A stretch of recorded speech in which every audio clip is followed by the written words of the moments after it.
pesem. Разпомогте се, защото е всеки път.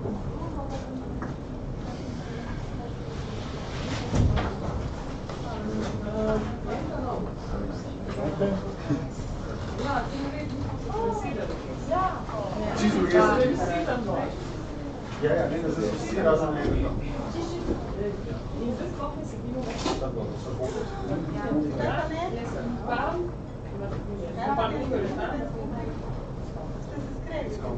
Zamarjam, zato da so še nekaj projekt.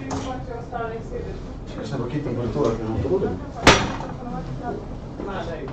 Slučaj, pa navadi zelo Ne maram me, pa sem se tudi pobegnil stran, v drugo stran postavljeno. Čakaj, pa bomo res snemani? Ja, snemani bo samo. Malo angliščina. Malo spomže. Angliščina imamo vrt. Ti Gabrijela ni povedal? Ne, to pa ne, ker tudi jaz nisem razmišljala o tem. Je pa res, da mi je bolj angliščina sedi, pa sem še Dobro pa sploh. Edino, znaš, da bomo skriščina.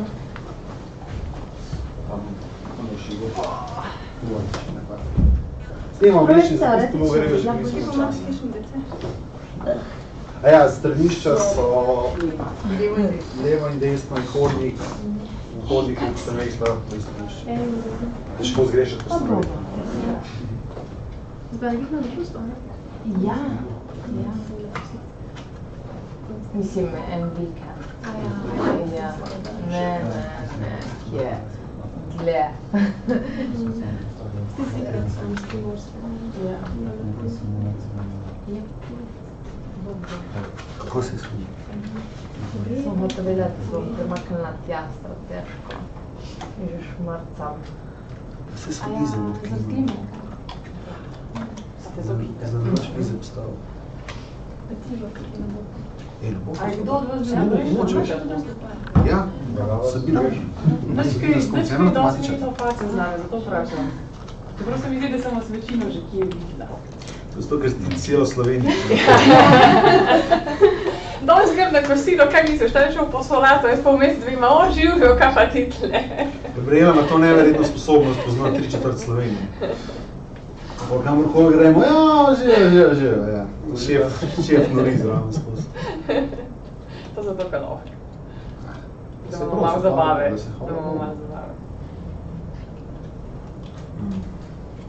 Kriger. Ja, Kriger. Res ima ta prav primek.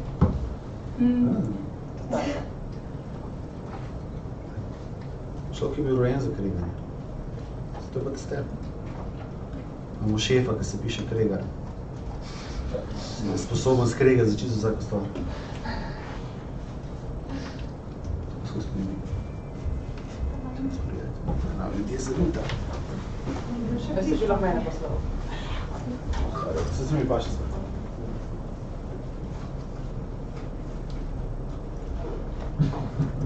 Ja, zgleda, da smo pred unim bataljonom, da razumemo potrebe. Ne se smejati, ni prijetno. Lahko zamenjamo. Smo testerji, ampak nočemo vse spravljati. Znači, še koga zanima. Če imate kakšnega študenta, ki hoče prideti kaj probati novega, tebi še nisi dala. Pa tebi še nisi dala. Bom dala pa sam. Če kdo rad predava, pa ima kaj na to temo za predavati prav Katja, da tudi predavatelje išče. Ja, tudi se išče, kakšno predavati. Seveda, to je vedno stvar. Je zanimivo tudi videti, kako drugi to počnete. Oziroma počnemo.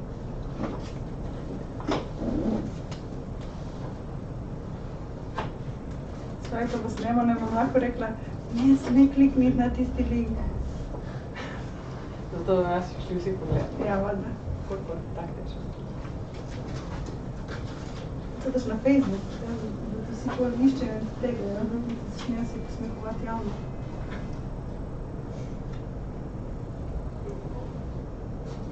You start? Ne? Ja? Po mojem boš kar ti začeti. On. Po mojem bo Igor. Igor je šef tega videa. Mislim, se so hotel mene potem, kad sem nimam časa še tega početi. Super, pa si te hotel? Sem ne hotel. Film. Mislim, to pomeni, da me prideš vsega vsako stvar vprašati, ja. največ izkušenj na tem. Ampak vseeno pol Igor, a veš, mora na koncu spisati vse stvari pa. Oddati poročila.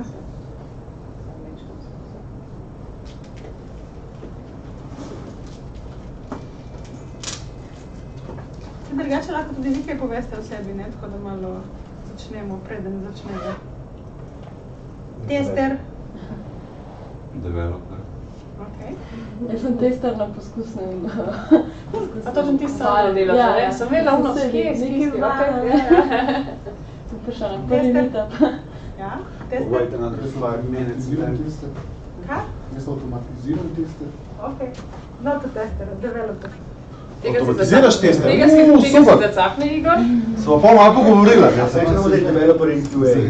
Ti si zdaj v bistvu, kaj si, Scrum Master ali si? Ne definiran. Ne definiran. V softveru. To sem. IT professional. Ne, samo v softveru, v razvoju. To pa vse, ne. Developer. Ne vem več, sem sam še programer for fun. Okay. So, mix of everything? Developer. Testerka slash še kaj zraven. Jaz tudi hočem biti še nekaj zraven. Je v bistvu mnogo in premnogo opcije. Pa se pravi testerka, testerka. Ja, zmer manj tester. Scrum Master, tester, developer. Developer ne, tega se izogibam. Ja, ampak si tudi to. Ne res poduši, ampak... Ne, res se izogibam. Sem hotel v avtomatske teste zdaj že ne dvakrat, pa se uspešno Se ognem ne vsakič. daš pa da se ubiš. Lej, pol je... Mislim, štekam, da je to treba, ampak... You get blamed for everything anyway. Kar naprej. Ne, izvoli, da. They said another few minutes. Just for the stragglers to arrive, which I'm not going to do. So English is the proper... Yeah, English is going to be the preferred language today. Has anybody got a problem with that? No? Cool. You got a problem with Slovene? Okay, we'll stick to English. Naprej. Okay. English for two reasons, because first of all, we're videotaping it for everybody to then check it. Second of all, there's a lot of testers who are actually foreign in Slovenia. We got from Pakistan, right? We also had an interview with an Indian lady, and it's meant for a wider topic, so it's easier to have it in English. Plus, some explanations are actually easier in English than Slovenian. So many testing phrases are probably English, yeah. English. Also that. So I hope everyone is... what would be the English word for it?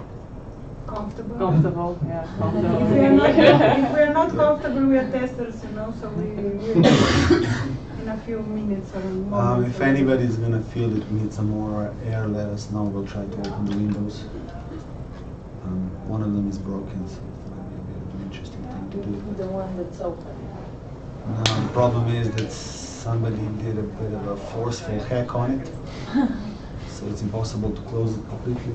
Oh, Sabina. Right ahead. Naša ta nova tista. Our new tester, yeah. Almost. Joining on Thursday, right? It's what now? It's like 6 testers. There's 6 of us now. We'll be equal again. 3 ladies and 3 guys. Yeah. In testing? Yeah.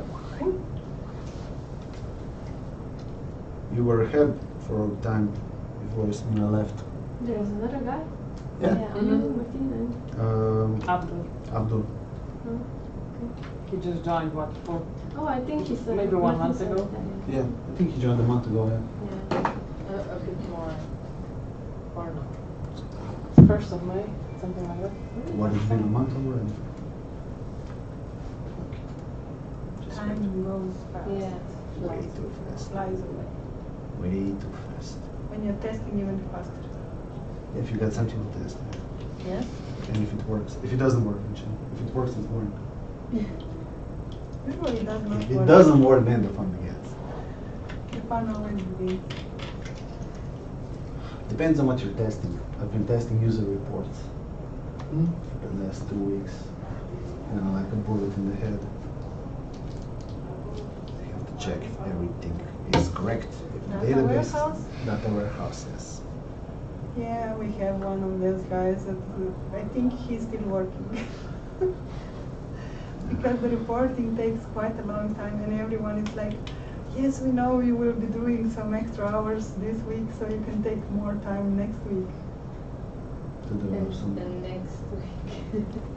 Actually, it goes like this. You do extra hours this week, you do extra hours next week, and all the weeks All the that weeks come. forward, yeah. The Okay. thing is that when you're full, you just say, I want vacation. Okay, I think we can begin now. So again, everybody comfortable. There's water in the tables in the back. There, can you close the door? Oh, come here, please. There, can you just please close the door? Or I think Micha's Is gonna. Micha come? No, Micha's gonna be outside, just directing people. So thank you all for coming for this second Ljubljana QA meetup. We hope to have many more coming in the future years. We tried to have it a bit bi-monthly event, but it didn't quite happen. The next one is going to be in September. Gabrijela and I are still talking about what. I think it's going to be bug reporting. It'll be interesting. Thanks again for joining. The discussion is going to be held. This is going to be more of a discussion, so it's more of us talking, you asking questions as much as possible. So when you have a thought in your mind, please raise your hand, ask us. We don't mind being interrupted. It's going to be more connected. It's going to basically, we're going to be talking about the different origins of how we became testers, or you can say in a way that you don't have to be a technical person to be a tester. So we're going to be talking about different paths each of us took to become a tester. And it's quite a varied path we took. So I think that's pretty much it for introductions. I'm going to, as far as the speakers go, with us is Jasmina Trlep, who's working for Halcom, still working, check. Katja Bastjančič, sorry. You're working for a contract? Yes. Okay, didn't know that. We didn't point it out. I didn't. No, you didn't. Sorry about that. No problem. I thought And I guess. Gabrijela Hladnik, who is a tester in d.labs, as Igor Podobnik, I'm also a tester in d.labs. So I guess the easiest thing to do would be to begin. And let's start with Katja. She seems to be quite communicative. So what did you study, and what were your jobs before you became a tester? My job before starting to be a tester. Actually, I started to be a tester as a student, and before that, I worked as a student also in a casino. So I was doing both jobs together, let's say. And then after that, I actually got the job of a tester as a real job, right?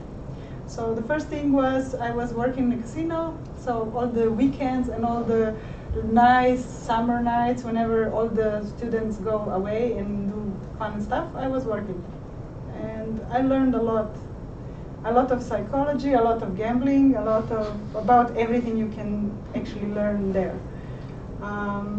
And later on, I started also working as a tester, and I started actually testing GUIs. So GUI testing was the first thing I actually hit in the road of a tester, and I learned also there a lot. But I can say also that I was a member of Lugos, I was going also to Kyberpipa, and I met a lot of people from the technology world. So I met a lot of interesting geeks, and I'm not a complete geek, but I like geeky stuff. So I found myself in all these things. I found a little bit of whatever I wanted to do. Previously, I started to think about going to physics faculty, but then somehow I decided that I would finish on Filozofska fakulteta, and I was learning Japanese and pedagogy. I don't know the correct word in English actually. It's the study about the study of let's say how kids grow up, study and development and so on. And the other thing was, you said that how did you become a tester? No, that's going to be a bit of a later on. First one was just what they were studying before work. it would be interesting to hear when you told me, you know, you were testing GUIs, but what you were actually testing. So why they employed? It was installations GUI actually. It was the first thing I got. You know, the important part was installations. So you had to just click around and do whatever you can do. So user experience testing actually. And I thought that the first one was Japanese part. Maybe I understood. No, it was connected actually. And one point it was the localization and internationalization of that. So the Japanese hit the actually how do you say, a fertile ground. So I actually had to use the Japanese in some part because I was not translating. I was just judging if something is okay or not. And this was for punctuate? Yes. So you're basically there from the beginning of your career? Yes. Cool. Maybe not the complete beginning, but part of it, yes. Okay. Because they have a large history. Yeah, it's a big company, yeah. Now, Gabrijela, how did you get into from studying into testing? This is something I never expected to become a tester, because I went to study mathematics, and when you study mathematics, you know, everyone hypes you that you will do some really fancy stuff, you know, some banking or some, you know, high-level mathematics or insurance, stuff like that. And you know, testing is, you know, something for those other people. And I did my other jobs were, you know, a bit of development, and I did mathematics for gambling. But it turned out that I was doing QA for most of my life actually. So I'm involved with national and international competitions for students, which means, you know, composing problems, but also judging if the problems are composed good enough, if they are for the right age of students, if you know, the questions are right, if everything is composed correctly and all that. I was also connected to all these competitions. They usually make some books with the problems. I was editing those books, so you know, all of this is QA in a way. So it's the same mindset. I just never realized it until I saw the ad at d.labs that said, you know, we need someone who is like this and this and this and this. And I was like, just yeah, well, I'm doing this for all my life for free, because all those competition work is voluntary more or less. And I said, well, why not get paid for it? And that was it. I mean, it was just like, it's the best job in the world. Yeah, it is the best job. Jasmina, you basically went to the same college. Yeah, I didn't realize this till now. I thought I would be the only person from faculty of arts here. But I wanted to mention that there is no school for QAs if you count out the developers who study at FRI, but that's not really QA faculty. So they're not meant to be testers at the end of the day. So I guess Filofax figured out something. Yeah, I studied Polish language and comparative literature at Filofax. And then, I mean, I was really working hard on my language, so my teacher liked me a lot, and she got, through some connection, she got an inquiry from Halkom that they're looking for a person who can speak Polish. So she chose me, and I went to an interview, and they took me.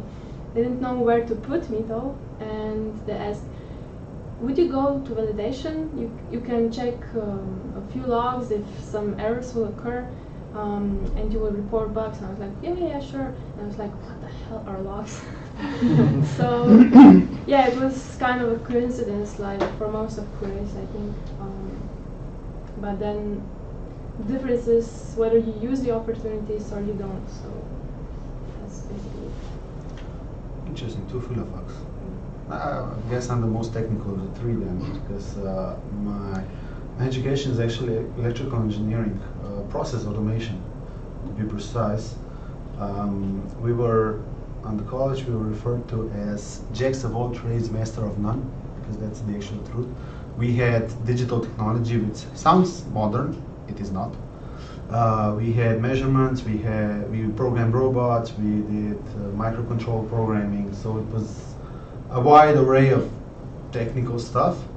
And after that, I don't know, I kind of got into as a system engineer in hydropower plants. Control center for hydropower plants, that was my first project ever.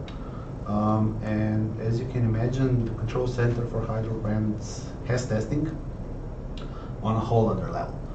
Because in software development testing is like, okay, you get a ticket which usually has nothing written in it. You start testing, you ask the developers what they did actually. So you start testing, you say it's okay, it's not okay, and that's pretty much it. In hydropower plant control center, testing is a different matter, a whole different beast. We had something called FAT, which is a factory acceptance test, which means that you test the whole system at the factory that designs this system. And then you got site acceptance test, which is another 2-month affair on the site, testing the whole thing. Everything has a test plan, nothing is left to coincidence. The test plan is a book about testing, which describes every single functionality of the system. So that's the first time I ever tested stuff.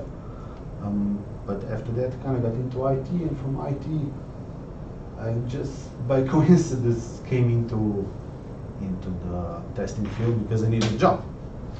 And I was looking around, and and the company that used to work for us, for my previous company, said, okay, we need a tester. And I said, okay, I'll join. Let's say I know your product, I know the company, let's try it out. I never knew that somebody actually pays you to test stuff until then, and that's been 5 years ago. I've loved every minute of it. So why is all this important? The thing is, some of you are testers, which means that you will be eventually looking for new colleagues. And as you can see, many of us became a tester by coincidence, because as what Jasmina said, there's no school for it. But it turns out if you are waiting for a coincidence to happen, that you will find a person that will join your team, you can wait for a long time. We're waiting almost for half a year now to get additional people. So why we wanted to start this discussion a little bit, to see, if we can find something more like a measurable way to find new testers. Yeah, not just waiting for it to happen. I mean, when I look at it, when I started my electrical engineering career, I thought, okay, so this is what I'm gonna do for the rest of my life. It looked interesting. It was a pretty, it had potential, the job, because the company I worked for had contract signed for the next 5 years, so it was more or less a cushy job. Then I changed to another field, which was again interesting, but I thought, okay, that's not really my kind of thing to do. An IT professional, basically, make sure the systems work for employees. And then I got into testing, and I think after about 2 months, I realized that's what I really want to do for the next, I don't know how many years. It's been 5 years since. So I don't know about you. Well, you two started directly after college, so. But I guess your ideas about the future were different before you started testing. Yeah, I mean, I saw myself in business, not actually translating some heavy books. So it was kind of handy that my teacher came with the proposal. So I think it's very important that you use the opportunity when you get it. If you like it, I mean, if it is in your direction, then just use it. That's my perspective on this. But I never thought I would be a QA person. Yeah, that was it. What did you think you were going to do after college? Well, I never probably discussed that matter anyhow, because I never looked too much into the future, also because of QA, probably. Because you start testing, and actually the testing never ends. So you can look ahead, but you will never see the end of the testing, right? If you have a really huge product, you can test your whole life. The same thing over and over. No, you can change it. You can automate it. You can change perspective. You can use other stuff. You can ask someone to help you from the user perspective, depending on what you're testing. It can be low level. It can be high level. It can be hardware. It can be software. So this changes all the time. I mean, in Comtrade we have a lot of projects. So I had the bliss that I basically changed a lot of projects and learned a lot of stuff. So for me, it was never boring. And from the perspective of knowledge, I have a lot of knowledge, and you can use it if you know how to use it, or someone can exploit you to use it, or however you want to be used, and you can still develop. Yeah, if you want to. I guess they're going to be. I mean, it helps out if you have some development knowledge. It helps a bit, but it's not a necessity. Not develop in that manner. I mean, develop as a person, Oh, develop yeah, as your definitely. knowledge. I, for example, have a lot of hobbies, and I also, like she said, I'm doing QA all my life. I'm judging others for fun. And the best part is I'm a negative person, and everyone says like, you are just, you know, saying that and that all the time. You should do something about it. And I'm like, yes, I'm writing bugs. You know, this is what I do. And then someone on the other side, the developer, fixes. So my point of view is, I also trained, and I also did also sports, and I was a judge in the sport I was doing for 5-6 years. And I judged others, saying, look, you're not doing that right. And it's again QA. Can I ask something? You said that you are a negative person, so what comes to mind with this profession for me is like, in contrast to developers who try to solve problems, are testers people who try to find problems? No, we just kind of we clear up the problem for the developers, because the developers usually have a specific mindset about how to solve a problem, and it's very literal, as in it's going to solve exactly that problem. Not most of them, but For some of me, them, it's of course. different. If you ask me, it's like the developer says you should test it like this, and you test this, but then you do also all the sorts that comes around, because he never predicted whatever comes. Plus, he writes his code, he will never want to test his code. So if you do it as he says, then you're just following the path someone wants you to follow, and then that's it.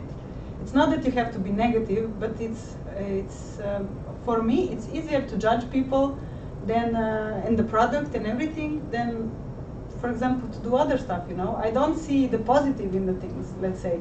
I don't see, oh, this works perfectly, because it doesn't, you know. I see the little things. I see that, oh, I cannot write with the big letters or with the small letters in a GUI, or whatever UI you are using. Oh, you can use only this, or you can use only that, or... So we got a more cynical way of... Yeah, if you have an API, I had that problem last time, and I don't have a documentation, because they say you have a documentation for this, you don't have a documentation for that. And I'm like, how am I supposed to test? So shall I just do something, you know, ask someone to write me a script and just send whatever to see if it stands still or it will just go into crumble? Or, and then they said, no, you don't need to test this because it's tested by someone else. And I was like, okay, then it's done. The test manager said, this is not your problem. So my problem is until there. And you follow your path on. Because of course you cannot test everything. Maybe I would just add something here. It's not about who's looking for problems and who's solving them. It's about the company. When the company gives a product out to to the final customers, to the final people who will use it, they need to be sure about the quality. And the competition nowadays is so big that they simply have to deliver quality products. And it's about delivering better products, not finding mistakes in other people's work. So companies nowadays are more and more aware that they need QAs, and that's good in my opinion. And even developers, to be honest, I mean, for the team I'm working in, there's about 12, 13 developers, and it's not like we get along very well.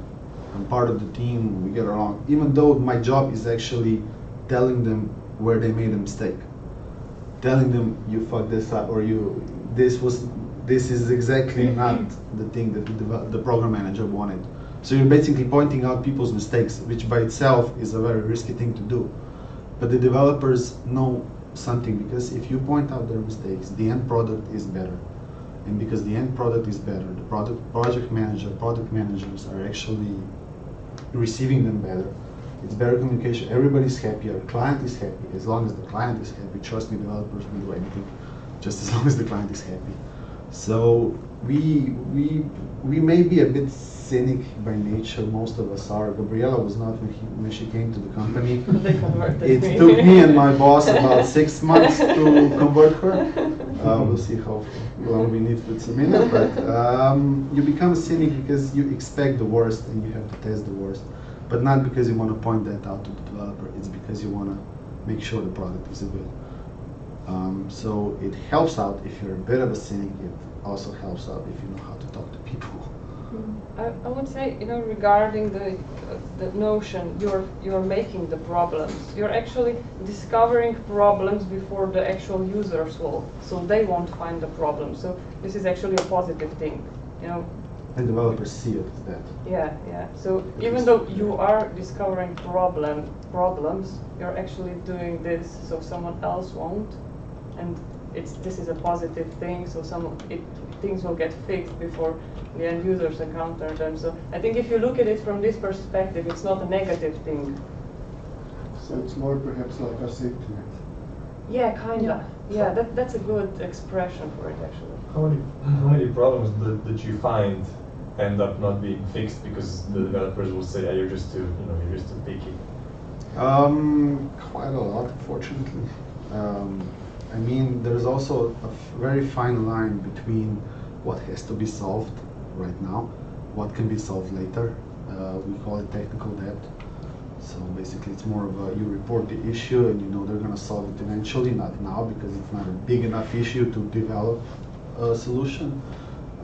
But as a tester, you basically just have to report everything.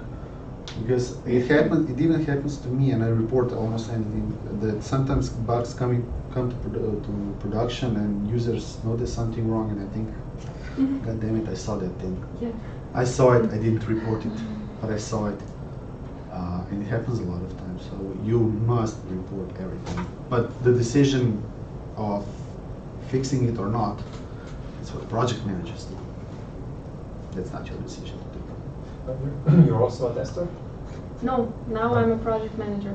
You're from Halcom, right? Yes. So the testers in your company, they have to deal with a bit more, specific, responsible Banks, testing, yes. because there's financial transaction involved. Yes. Was there any incidents that were solved by testing like this? Of course, we found a lot. The main thing is that it doesn't go to production because if you lose money, that's really bad. And everyone are pissed off, of course. For those who don't know, Halcom is making banking web applications and applications for mobile. So actually, these are web banks that you also use as retail users. And the testing is a bit more specific because of this. It's more technical, I would say. There's a lot of logic behind. It's not just technical IT knowledge, it's also banking knowledge.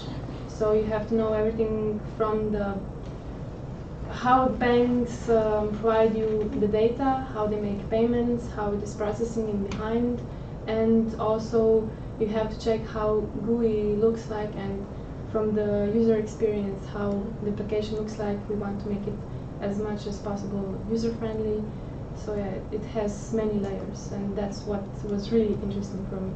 The reason I ask is a few months ago, the number 26 app. Yeah.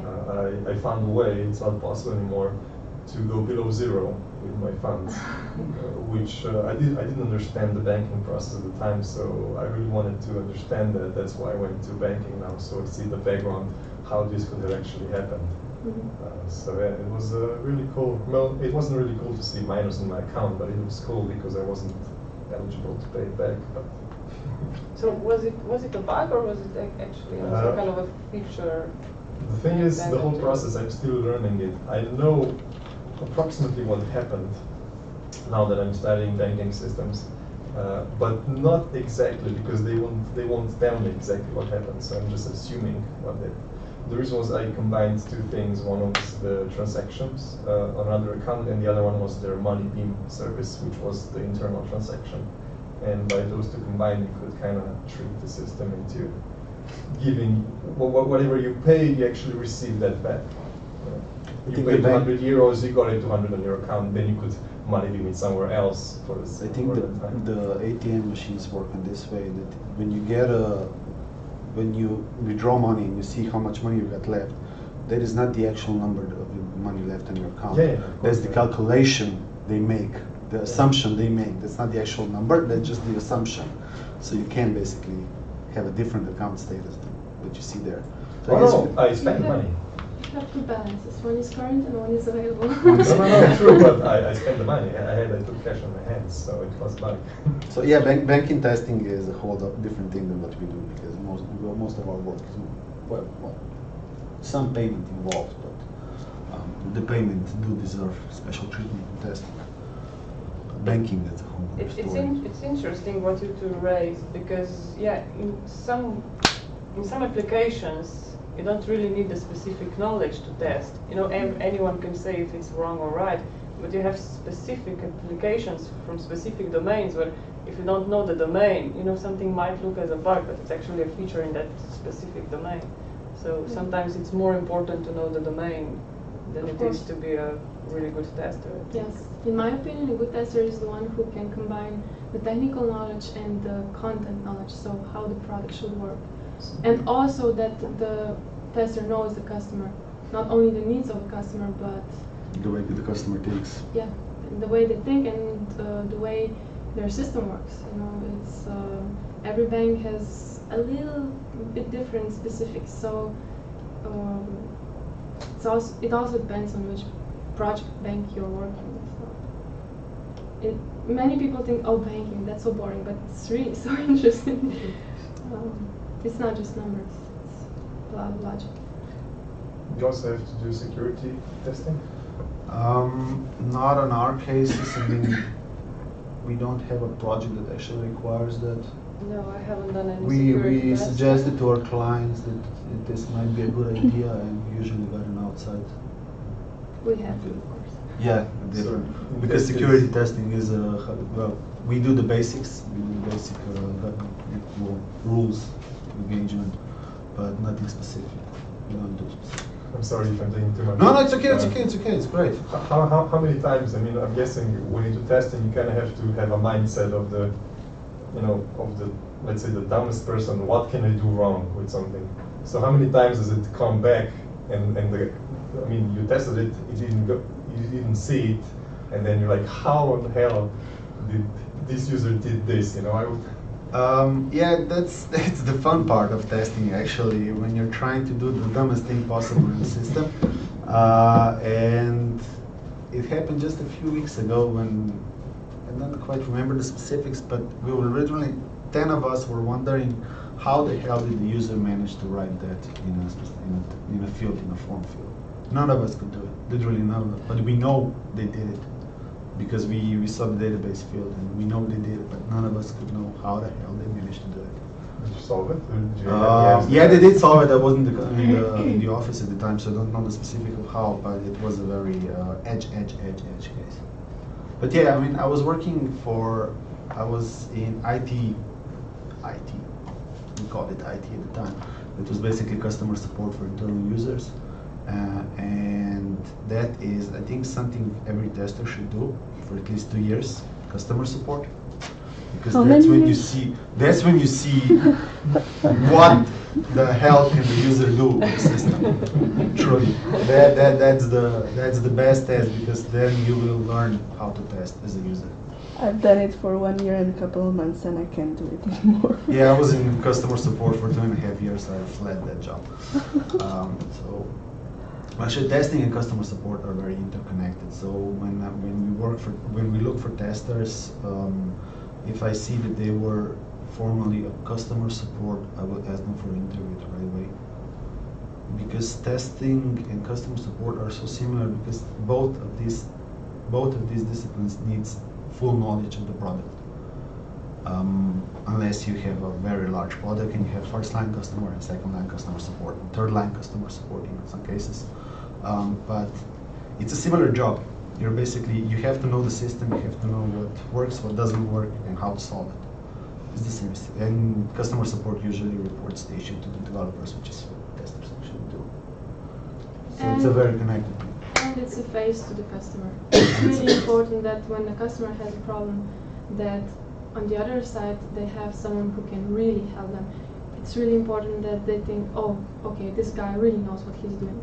If you run into someone who will have solved your problem and put you on hold and, I don't know, reply after 3 days, you won't get a good impression. So maybe in my case, where we are dealing with banks, they're a bit more demanding in my opinion.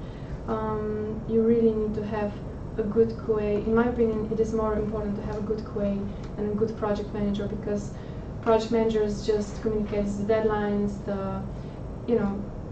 it's a lot of work and it's demanding, it's a lot of pressure, but a QA is the person who will really solve the issues with the customer. It's not just managing, it's live action. So in my opinion, it's really showing the guts of the company when you show QA to the customer. Yeah. That's actually it has double benefits. First of all, you're showing the customer that you care. Second of all, the QA person can then learn about the problem and test it next time around, so making sure that the mistake is not repeated. That's why I say customer support and QA are, in a lot of companies, actually connected with each other. They're usually the same team, depending on the size. I know quite a few companies that have it like that. Do you in contract have this, like combined customer support? Like we don't have customer support. No, because we don't have direct customers. Developers do a little bit of maintenance, but we don't do, but Comtrade probably does. Yeah, we have for certain projects, you have customer support, you have, as you said, you have first line, second line, depending on how much, let's say, work there is. There is customer support and testers. And as you said, some of them also mix a little bit, because it's hard to do that for a long time. Yeah, it's taxing on the soul to be a customer support for people. Yeah. Plus, I think it's good that actually you move them a little bit around, because again, knowledge has to be transferred from one to the other, and it's very important that whatever knowledge I have as a tester, also the customer support has, and if it's possible, also the developers, so that they will build better code. And Do you think about edge cases? Yeah. Somehow, yes, because it's also, again, it goes also on upper levels, then BA, so business analyst or a product manager, depending on what you have, you can discuss things with the customer, and having a feedback loop that it's quite nice when you develop all the time continuously, because you can do something and do something better next time and do something even better next time.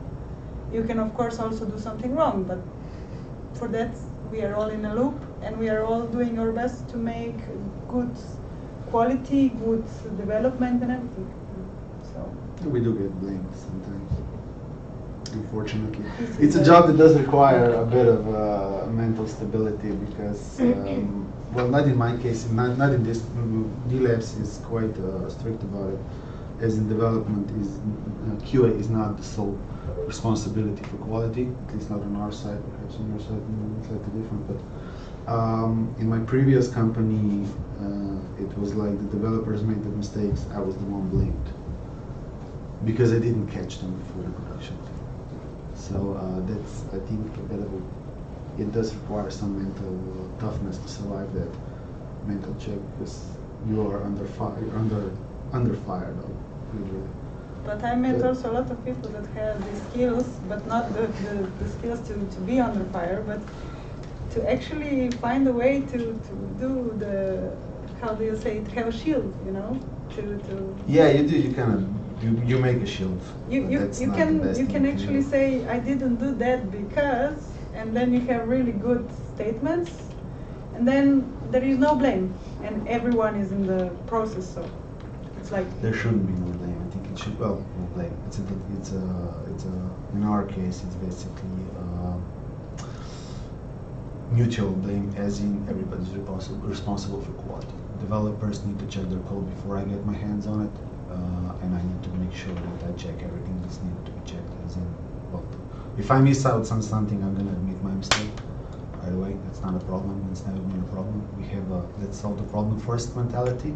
Then let's talk about how we should never repeat the problem. That's pretty much it.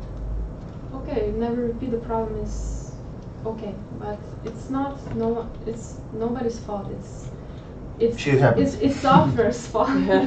It's a problem that you have to fix, and that's it. I wouldn't put fingers on anyone. No, I think that would be the correct approach. So I guess that's one of the qualities of QA. You have to be a bit of a diplomat, I guess, at the times, because sometimes it's nobody's names, just stuff happens. And even when you find a bug, I think it's very important that you don't go, hey, I found your bug. Yeah. I think it's more appropriate that to say, we have an issue. So you kind of show respect to the developers because it's really not your Yeah, fault. most of the bugs we find are usually reported right away to people directly, as in I sit down next to them and say, look, I found out, let's check it.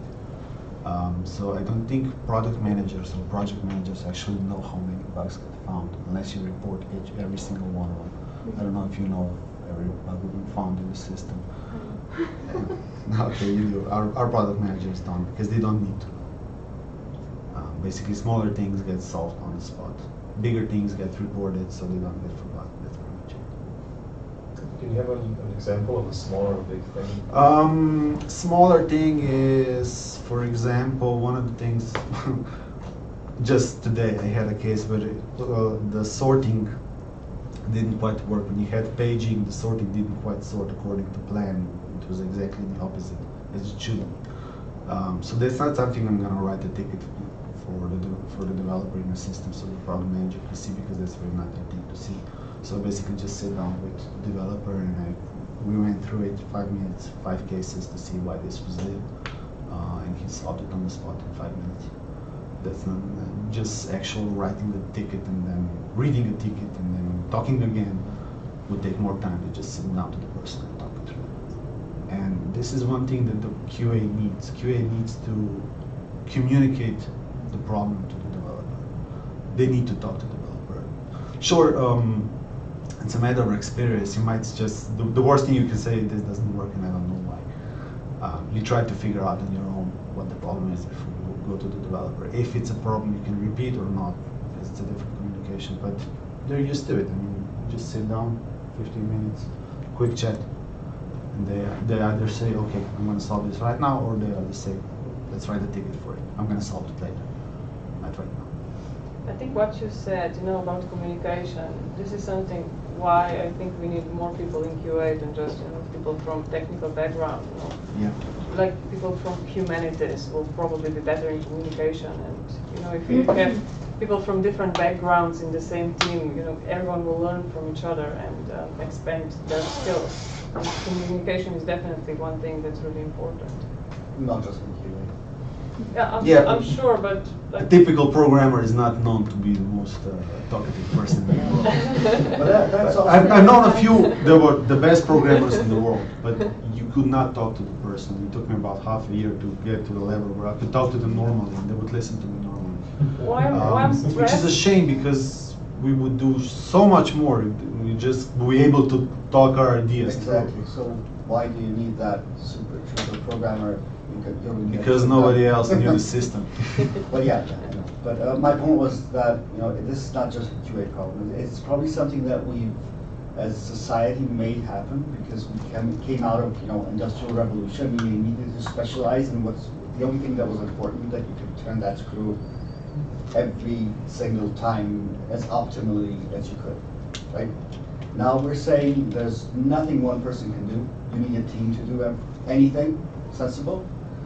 And any team that works well together can outperform any team of specialists that don't talk. Yeah. I would put, sorry. Go ahead. I would put everyone in sales for half a year. You learn how to communicate. And customer support, Yeah. and everybody should actually get that feedback. When you are the one who needs to bug people with something, when your destiny or your pay depends whether you will communicate or not, this is when you learn how to communicate. Or maybe at the bar when you have to serve some drinks or something. That's also when you learn. Or in a casino. Yeah. Yeah, exactly. Then you have the discrimination here, because there are people who don't want to communicate. No, but you have to. The problem is the approach. That you're so introverted that you can go to a person and say hi. But here you have to go because you need to take the order. You need to try to sell something. I mean, in my case, I was really not talkative. I was really introverted. But I worked on weddings as a student, and I worked in some shop with clothes. And I really had to go out of my comfort zone, and that's when I became talkative. I mean, still not really talkative, but you know, you're doing okay. I know how to approach the person, and I would recommend such experience to anyone. Why I'm stressing this, you know, what you have to communicate, or it's good to have good communication skill as a tester, is because a lot of people think that this is a job that you do in your corner and never talk to anyone, but it's actually the opposite. You really have to talk to people, you know, describe the way you did something, be able to write, you know, the steps, the way to reproduce the bugs to make debugging easier and so on.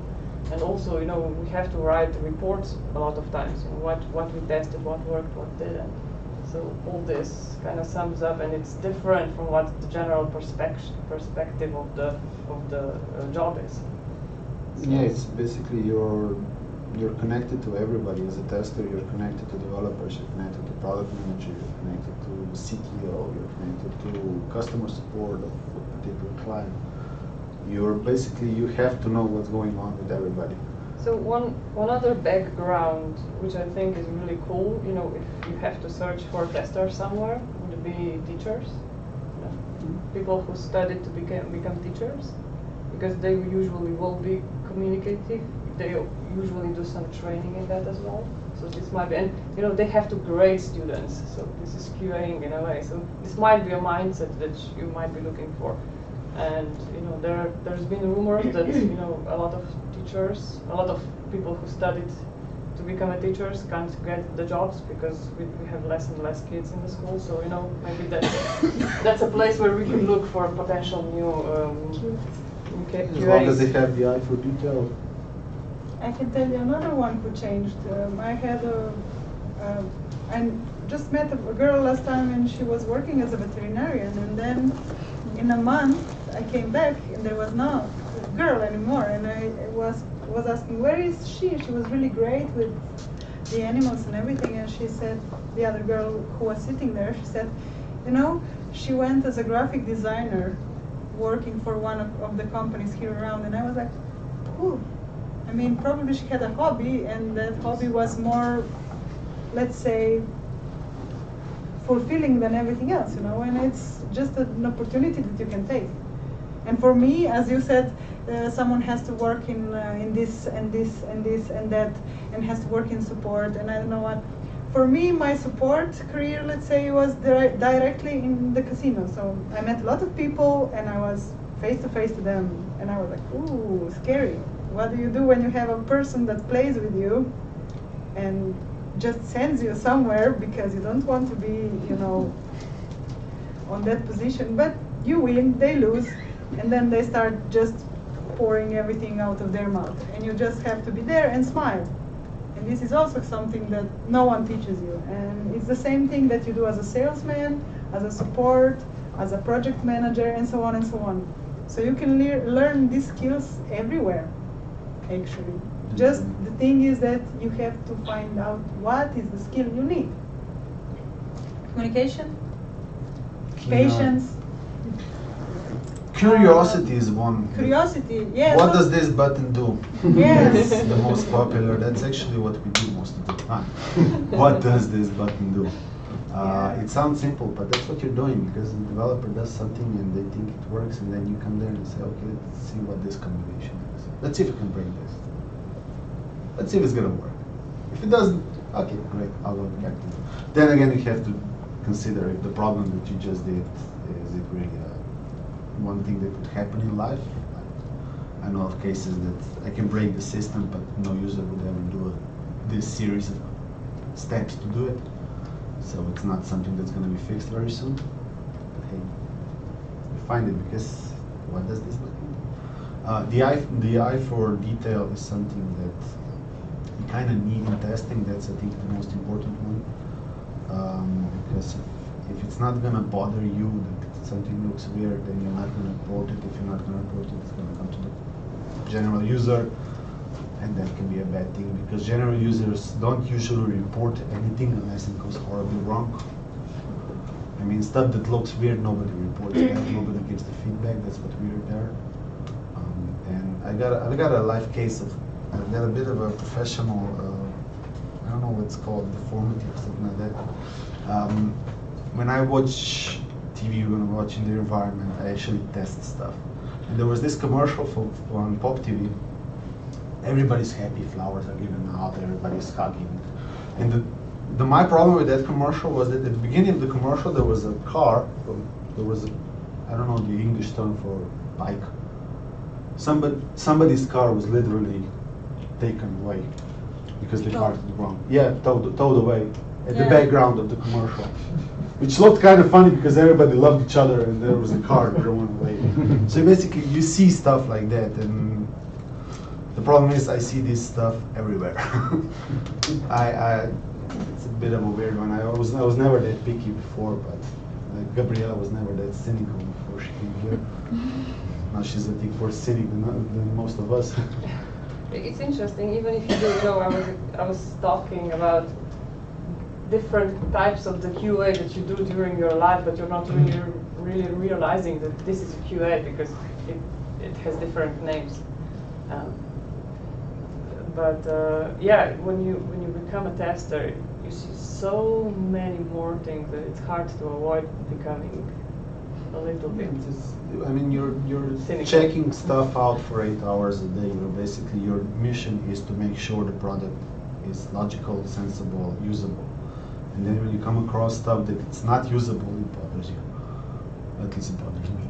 I think it bothers me. It probably bothers you, and you too, most likely. So that keen eye for detail and stuff, curiosity, ability to communicate, that's I think very important. So you don't have to be a technical person to be a tester. I think in some cases it actually is in your benefit not to be a technical person, because you're looking at the thing differently than the developer.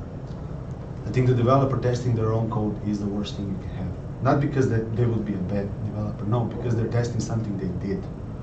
You're testing your own handiwork. You're basically testing what you're evaluating stuff that you did.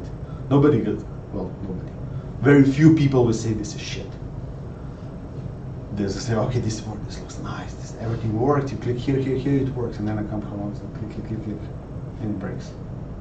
Because they didn't think about it. So if you're different than a developer, that's a good thing. And that's what you said, basically, teams need different people. But does that go for UI and API testing? API, I rarely test APIs, directly APIs. I basically check if the system itself is working.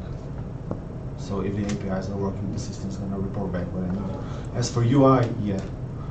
UI I can imagine, but imagine if my product is building a platform that delivers API to developers. So that's a whole different testing beast.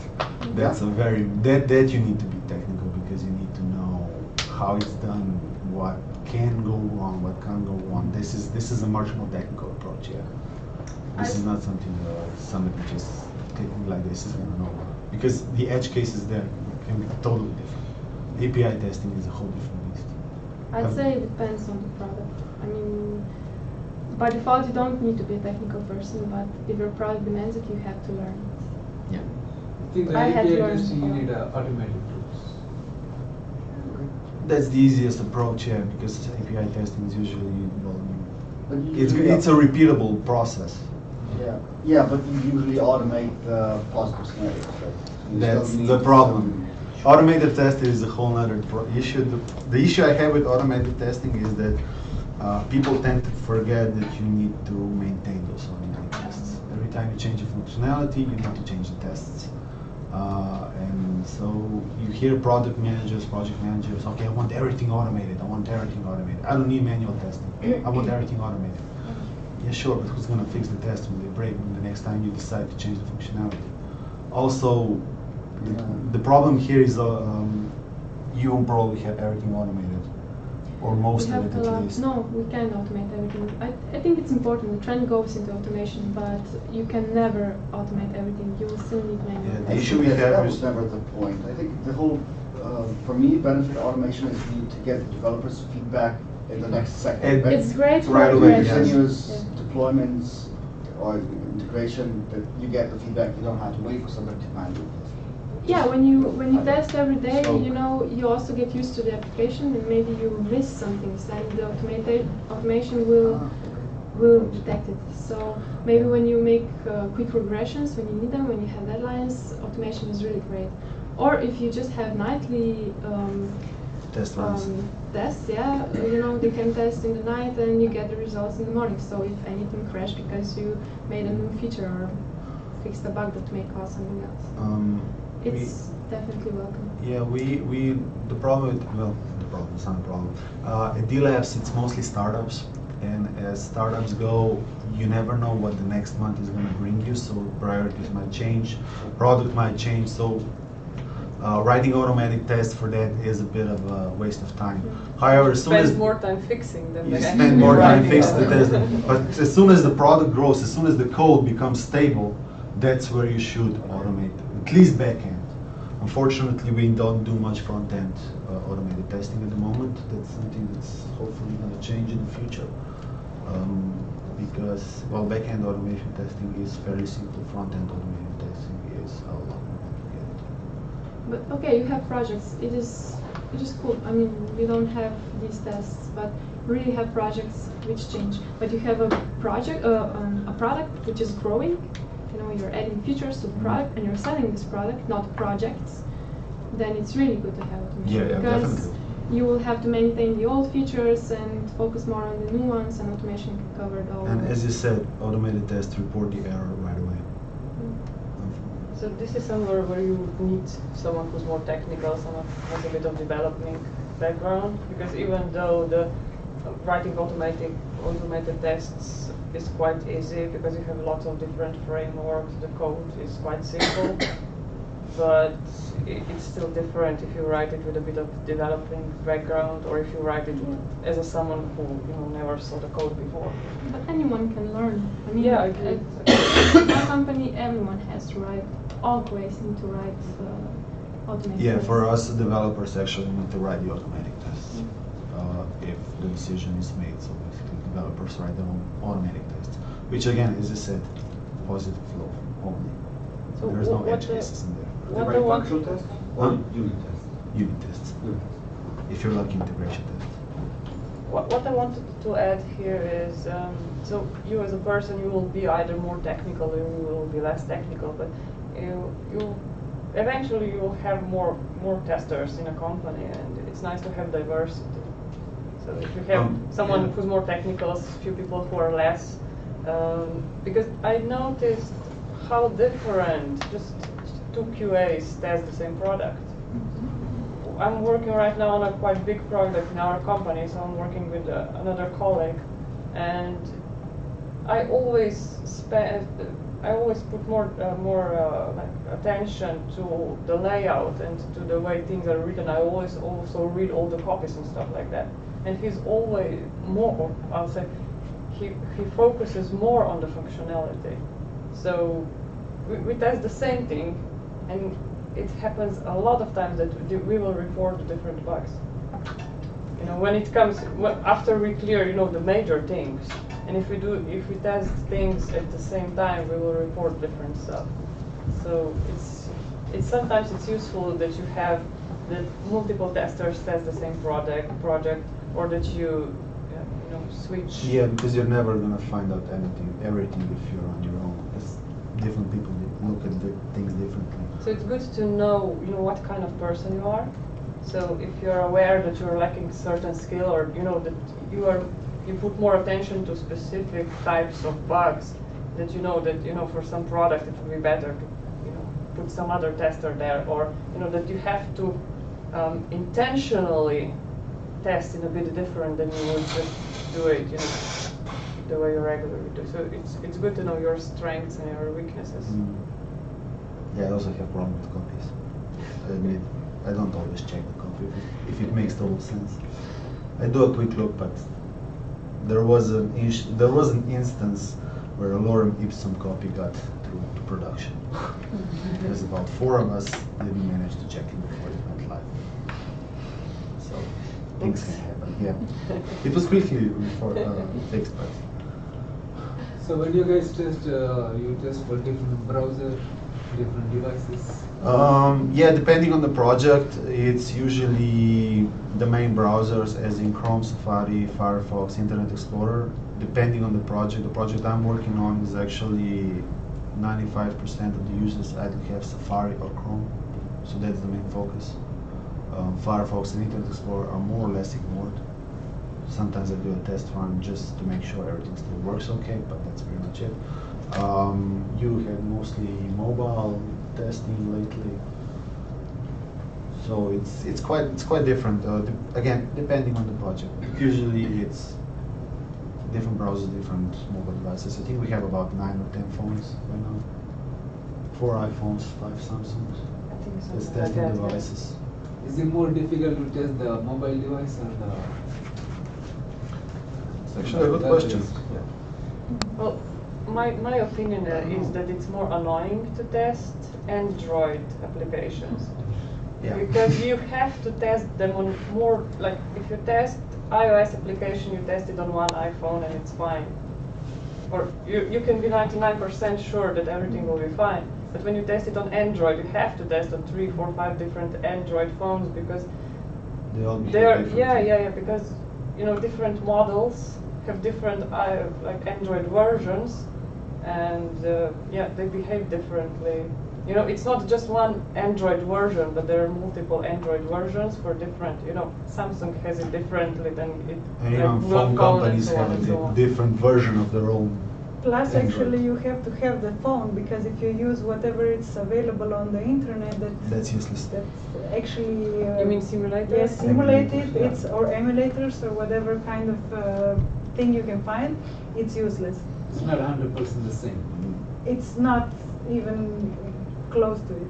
You can't rely on it, or we have You an option. you can called- try, but you will lose Try. a lot of patience with that, because you will never get it done. You will have bugs for them instead for yourself, So it would be their bugs, not yours. Yeah, you would report a bug and they will say, that's just emulator Yeah. problem. And then look, the problem is that somebody has to take the time and solve the issue. Is it an emulator problem? Is it an app problem? You don't know. So you have to figure out. The time has to be wasted to figure out. So as much as possible, we try to use the real phones. And So you- luckily, Samsungs are not that expensive. You don't use simulators. Not in my case. I use a service called is it Browser Stack or something like that. Browser Stack, which can emulate. It's supposed to be a virtual machine behind it for any browser operating system combination. However, I don't trust it. I've seen it fail and work on the real device. So yeah, I don't trust it. I can do a quick check on it, because most of us use Mac computers, so we don't have a Windows machine handy ready, so you can't really do an Internet Explorer check right away. I can do it at home but not in the office, so that's when I use Browser Stack just for a quick check, if you don't want to run up the virtual machine. That's basically. Any other questions? Go ahead. So how big a company usually is that employs professional testers, would you say? That's an interesting question, because my previous company was 20 developers and 2 testers, which was a 1-to-10 ratio, though in reality it was a 15-to-1, because 5 developers worked on a different project. So it was me and 15 developers. Here it's 6 testers versus 50, 60 developers. Yeah, and I think the first, like Martin became QA when there was about 30 people Yeah, here. Martin was first, then I was second, then. How many people was there? 42.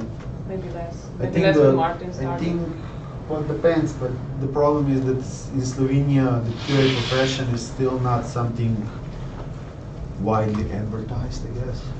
I mean, I know quite a few companies that do not have QA at all. Nobody tests. The developer should test their own code. That was their mantra. Then on the other side, you have Ciltra and Outfit that have huge testing teams, which is good for them, I guess. It's not something we can afford at the moment, because it's also hard to sell testing. Particularly in the startup world, it's hard to tell somebody, okay, now we're gonna sell you somebody who's gonna check if the developers are doing what they're supposed to be doing. So it's a bit of a problem selling this, but that's getting better now. I think it's quite mandatory on a project in steps to have QA involved, either full-time or half-time, a day and a half per week, just as long as somebody is there. So this is fixing now, but I think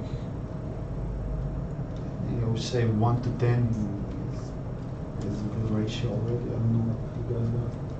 I would say that it's not the size of the company, it's mentality of the company. Mentality of the company. Yeah. When they come to realize that quality is important and that maybe just developers, I mean, I believe that just developers can deliver good quality, but not always, especially when you're growing, not. And when you have to deliver fast, not. So maybe when the company recognizes it's important to have a QA, and I think it's spreading lately. Yeah. It's getting better. Yeah. It's getting better and better. There are, I mean, even when we're looking for QA, we actually now have people who have been in QA applying for a job. When I was looking for a job, and I said, okay, I want to be a tester, there was nobody looking for that job, literally nobody. I found this job like pure coincidence. I applied for something else, and that guy talked to me and said, okay, look, maybe this company is looking for, we can't hire you right now, but maybe this company is looking for, try to contact them. And I contacted d.labs. And that was pure coincidence. And they said, okay, well, we weren't looking for hiring another person for another half a year, but since you're here, okay, let's hire you. And they had one tester. And that one tester had a bit of an issue because he was alone versus 30, 40 developers. And he either had too much work and had to say, no, I can't test this. And since he said, no, I can't test this about 4 or 5 times, nobody gave him any work. So he was without work for 2 weeks. Had to beg people, please let me test this. And then suddenly everybody gave him stuff to test, and again he had to say no. So it was a bit of a yo-yo effect. Then when we were 2, it was easier. We could cover more ground. We also pushed for more involvement of QA.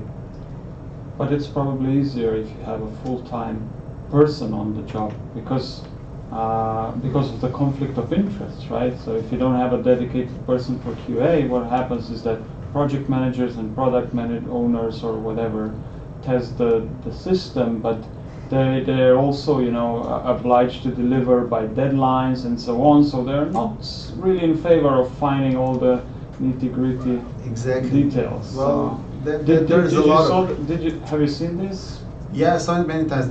The first problem is if you have a product manager testing the product, that's quite an expensive test to make. Because product manager time is very valuable, and they should be managing the product, not testing the product. Sure, it's nice for a product manager to test just before the release goes out, but not all the time. So that's a waste of time. Also, it's funny, nobody ever calculated that if a developer tests, then they're going to develop. And a tester is usually quite a lot cheaper than a developer. Especially, even a senior tester is still cheaper than a senior developer. And if you expect a senior developer to test the happy path, and then expect the tester to check all the edge cases, the developer can keep on developing. So that's a mentality you have to check. I would actually argue on that, you know, that the senior tester would be cheaper than senior developer.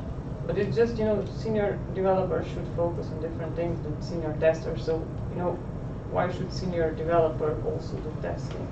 You know, he has a bit different mindset and he has a bit different knowledge. So why spend some of his time doing some other job?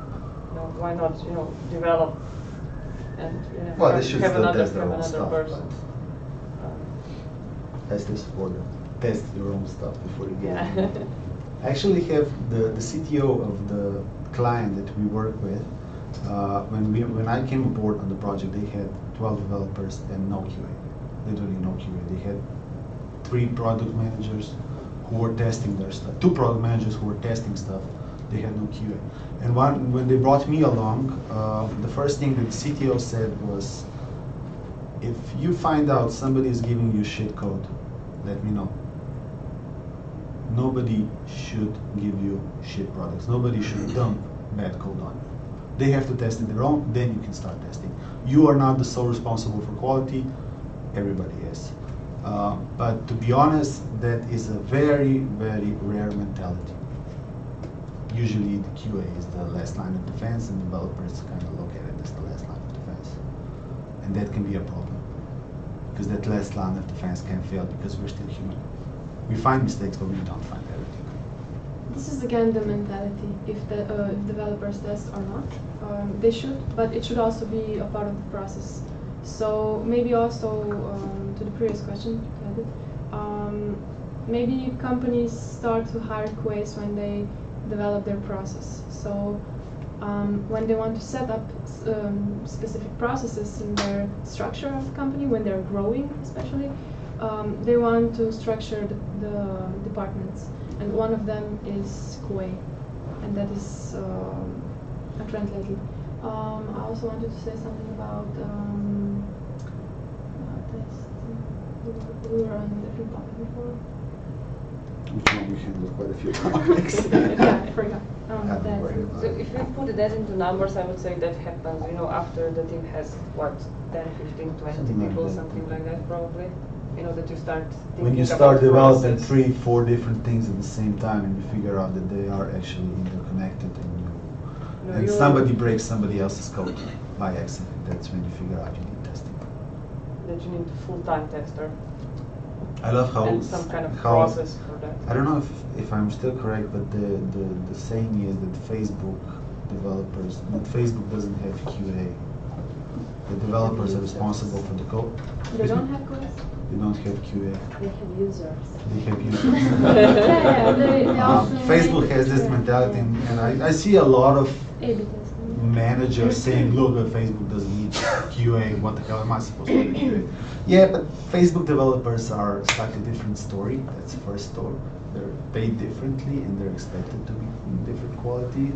We're working with normal people, not super people. We're working with normal people. People make mistakes. That's the whole basis of our job. And I still think that testing your own code is the worst thing you can do.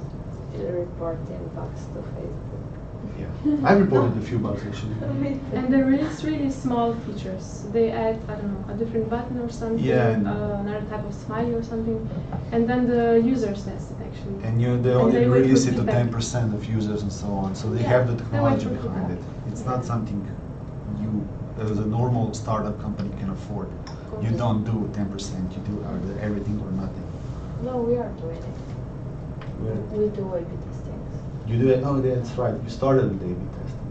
Yeah. Now we have the second run already. How's that going? The B test is going pretty well actually, 70%. But you need a certain number of users behind it. Yeah. You do this on implementation, not with prototypes. No, on Well, it would be a lot cheaper to do it with prototypes and show it to a few users, because you don't have the code behind it. You just it looks like application just doesn't have code behind, and it's really cheaper if you make prototype for the two different features and then test it and then develop it. This is also That's one option, yeah. yeah, but Big this was But you need just user so testing for there that. was- You need to get Oops, users. yes. behind it. User testing is another story that Slovenia doesn't do. It's I don't know why. UX department. It's not really QA. I Yeah. would say. QA should be more. We talked a lot about, as a tester, you're focused to find mistakes. But I think it's also good if you have this kind of positive approach, to suggest improvements. You posed the question earlier, what are the different, bugs, like really stupid things that users can do? And something came to my mind that when you're doing application for a specific set of users, not for the broad audience, or maybe, when you're developing a dashboard that, some admin users will use, you usually leave a lot of options open. You don't log them because, they know what they will do. And from my experience, this is where a lot of times, those silly mistakes come from, because you didn't lock certain combinations, certain options. And those users, first set of users who's trained in how to use the application will do, because they know what they should do and how to do it, they will do it. But as soon as they get another person there, he won't know everything, and he'll just click something by mistake. And this is where you get those stupid mistakes. And I think in this case, QA has to be a bit, come up with suggestions, not just leave everything open, not just find mistakes, but come up with suggestions. Something is bothering me. Let's improve this. Let's improve this in such way and stuff like that. So it's not just finding mistakes, but also giving suggestions how to make experience. I mean, I know, yeah, it is. But sometimes hot fixing those kind of issues when the database gets deleted because someone clicked the wrong button. Yeah, of course. Yeah, it can be more expensive than doing that. Yeah, of course. But what you're saying is it's better to limit as much as you can. I mean, you already have experience how much you can limit the users. But it's better to limit it, and then if it's really a big issue that you shouldn't limit it, you unlimit this by demand, then the vice versa.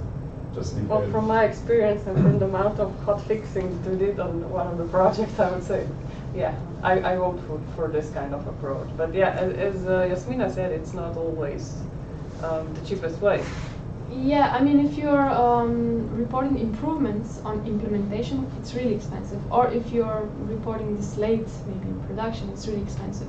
So as I said earlier, if you do it in the phase of prototypes, it's really cheap. You can do it at the beginning. You can think about it and change it easily and cheap. Yeah.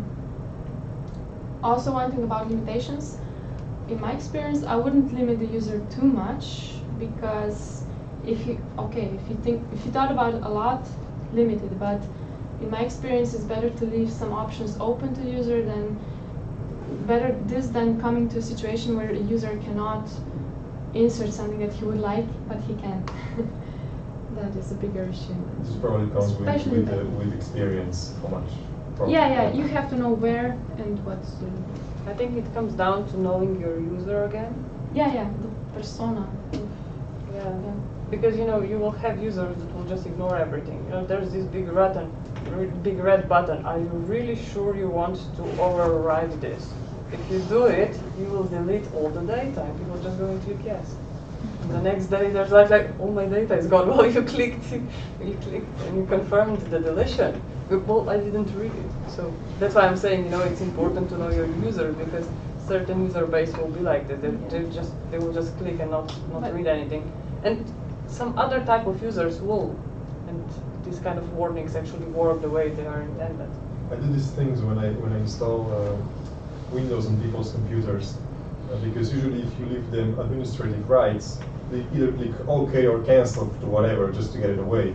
But if you demand for them to enter a password every time they try OK, password wrong, cancel. Okay, I don't really need it. So. Yeah, my mother and father both have locked accounts. My mother-in-law has a locked account. Nobody is administrator on the computer. That's basic rule. Then they are always calling you. Yeah, but that's safer. It's easier to install a program than save a computer. So you should know that. No, for me it's easier to just do it all over again. Yeah, one question, since we're talking about keeping the high standards and everything.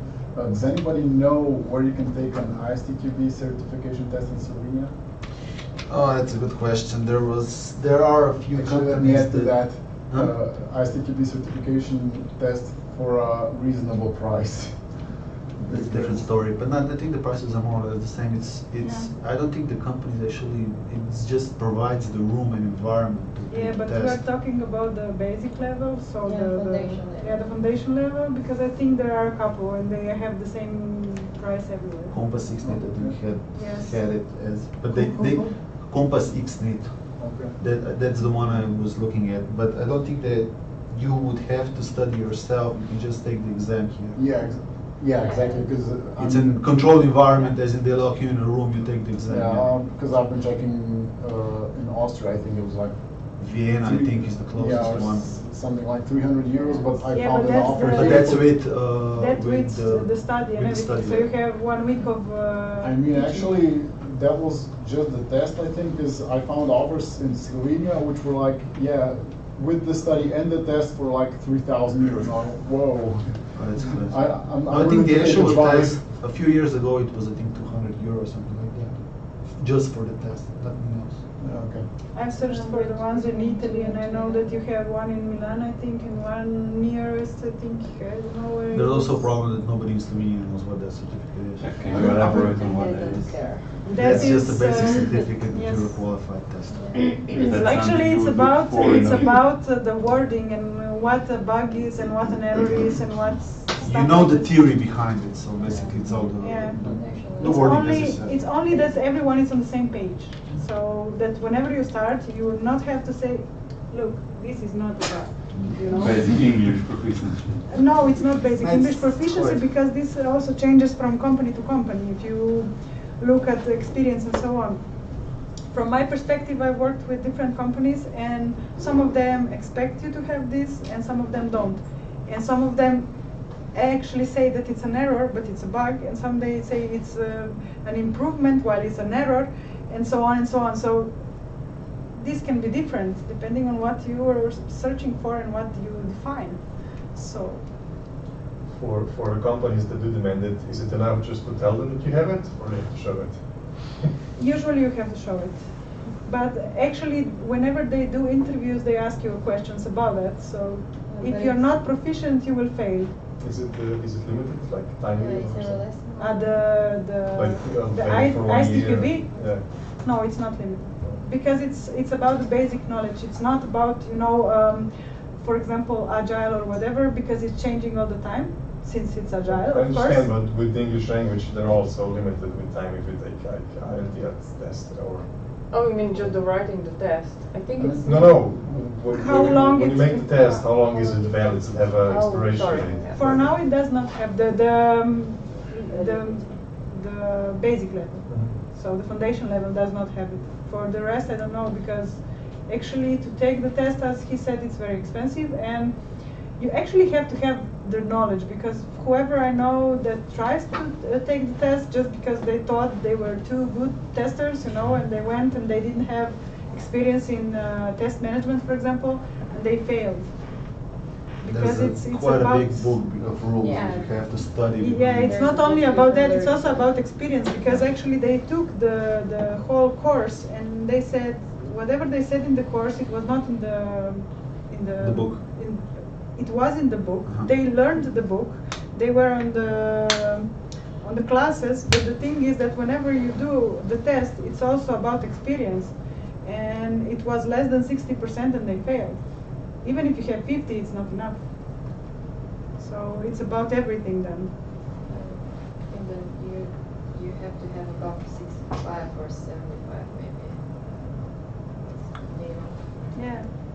And then it says just pass, not pass, or does it say you passed with 70? So So yeah, I think that you passed with that much percentage. I mean, you have it then for yourself. You don't have it. You have it then for the CV or to show it, LinkedIn as you page. said, if it's important for the project to have it or whatever. Do you have it? I studied it, but I didn't do it yet. Well, I don't have it. I don't think anyone does. I read it because I was curious what is it about. I'm willing to attend this year, but I don't know if the project will allow me to, in the sense that I have time for testing, but I already read the book. I know what is written there. I know how to do my work. I know how to perform. It's really nice to have that. And it's really nice to say, oh, look, I know what an error is and what a bug is and whatever it says there. Because then we are on the same page, even if you are from India, from Pakistan, from USA, and from somewhere else. And we will know what we're talking about. While sometimes you find out that people have different information about what is what. One example I can give you, it's about test script. I found out in three different companies. Test script in one company was Excel page where you actually did only check, this is passed, uncheck, this is not passed, failed, and so on, 1, 0, whatever you want. In another company, test script actually was a script. And in another one, test script was an XML file that you were sending through a system. So in that sense, you have a lot to learn wherever you go. Yeah. Even bug reporting is different from project to project, from company to company. Yeah. Yeah. Some use d.labs, some use Jira, some use Bugzilla was my favorite. Excellent. And some use Word and Excel. It's not anymore your favorite? Skype, huh? You said it was your favorite. I liked Bugzilla because it was A, simple, B, every commit developer did, you saw the comment, so I didn't actually have to talk to the developer what they were doing. I just checked the commits, saw their comments. You have that in Jira too? Yeah, if you connect it and use it. I've not seen it used in our company. Okay. Again, every project, every company, every customer, everybody thinks their own idea of what has to be done. I even saw some projects where an error was something we had to fix for free, while a bug was something that we were paid to fix. Now, that's a bit of a stupid thing because then everything was labeled bug, not or something like this. A weird combination where, no, actually bugs were for free and improvements were paid. So we just So like suddenly there were no bugs, improvements. shitloads of improvements, no bugs. So, I mean, it depends on the customer. If the customer is intelligent enough to understand that people make mistakes, then you gotta have a lot more honest relationship with them, because you don't have to hide what you're doing. Then you don't want to hide what you're doing, because then when the shit hits the fan, you're. So can we also ask them some questions? Please do. Test automation, how is it on your side? Yeah, you said something about test automation. Yeah, so it's always a collaboration between the existing QA teams and the developers and project managers and CTOs and so on. Yeah. And what is your background? Is it technical? Is it non-technical? You learned? I studied physics and computer science, and then I somehow went into full stack development, and then I specialized in QA automation and setting up CI and CD pipelines and things like that. Cool. So you're probably a very busy man. I guess so. Test automation is very I popular. basically had a few questions for you guys because I'm always interested in best practices. So one question would be, you mentioned the cost of maintenance of automated tests. So what I experienced is basically the same problem, but on the level of manual testing. So let's say we have something from Outfit 7, Talking Tom app. So every time a new release comes, I guess we have a script in Excel or whatever framework we're using, and we have to check it step by step. And now they do something drastically different in a new release. So we also have to change the scenarios. Yeah. So how are you approaching this kind of? I'm gonna say it very simple. We don't have scenarios. Okay. So basically. Well, it depends on if That's it's on your project, right? Yeah, that's on my project. On their project, everything is documented. So yeah, you have the same problem, but it's easier to change documentation than actual code. At least that's my experience. Yeah. It's also quicker, and you don't need a very qualified person to do it. Whereas, test case, anybody can do it. Automated test fixing, I wouldn't trust just anybody because they can make it worse. But in my case, only the really big functionalities are documented, because right now I'm still one-man band versus 15 developers. That is going to change in the next few months. I'm going to actually probably have to write down test scenarios for the whole system, because now there's 2 of us. There's going to be 2 of us, so it needs to be more documented. But yeah, the problem is that if the functionalities keep changing, the automated tests will be expensive to maintain. I still prefer to see automated tests even if they're expensive, because that means I can focus on the edge cases. I don't have to do the same stupid login, logout, login, logout, login, logout routine that I currently still have to do, because we don't have front-end tests. In my case, in your case, I think you're now starting to do it, but you're still quite a changing project. I I think it really depends on, you know, on a stage, where is your project. You know, even when you say, you know, they make something completely different, this probably won't be you're redoing the whole app, but just, you know, changing one part of the functionality, or, you know, one of the I don't know, 100 functionalities. But what I would say is, you usually know things in advance what will change. So you shouldn't wait until everything is developed and then start writing tests or changing scenarios. You should do that, you know, as thing is developed. Because if you do it afterwards, everyone is eager to deploy thing, and you just don't have enough time, or, you know, you're pressed with the deadline. So, you know, doing as much as possible during development phase is what I find the best. So, you know, like, for example, changing scenarios, changing test cases. Well, the way we do it, we write tickets in Jira, and then developers do stuff by those tickets. And I don't wait until they develop it and I get it in QA. But if I have time, I check in advance some of those tickets and, you know, fix the scenarios in advance and stuff like that. Or, you know, just try to do it, you know, as soon as part of it is done, I test it and I change the cases as well. Because if you do it, you know, after everything is done, and this is what I think a lot of people do, you know, they test or write tests after the whole functionality is developed. You just don't have enough time, or you're so much behind. So you're just trying to do it as soon as possible and in smaller chunks.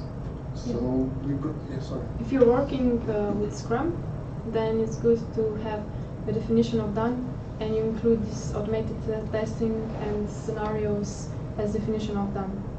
So at the end of the sprint, you have the whole functionality working, plus it's automated, it's testable. In theory, I think the theory goes that you first write a test and then start developing. Yeah. Because you have to keep testing while you're developing anyway, so you write a test, it keeps failing until it passes, it's not working. However, I have not seen a single case where the developer would first write the test and then start developing. That argument depends on the developer, which depends upon how much budget the company is. Yeah, that's what I said. And one is theory, the other is actually practical. No, but people like use test driven. Exactly, yeah. It works. It's a thing of company mentality, the knowledge, and so on. What I wanted to mention is that we probably agree that for MVPs and startups in early stages, the QA teams probably do smoke testing more or less every time anew without scenarios, and a bit of edge testing. But how does it scale with startups in later, let's say, stages? Because even if we have the scenarios in Excel or whatever, we have then the problem of, for example, the same product for different customers, which are a bit different because, let's say, SpaceX has a bit different requirements than Google or Apple and so on. So how do you scale in such environments? Well, in our case, we have such a project that started off as a one-man band with one person customer, who then created his own company. It's now a company size of 40 plus a 15 people development team. And I guess they had a CTO, they had a very practical view of testing as such.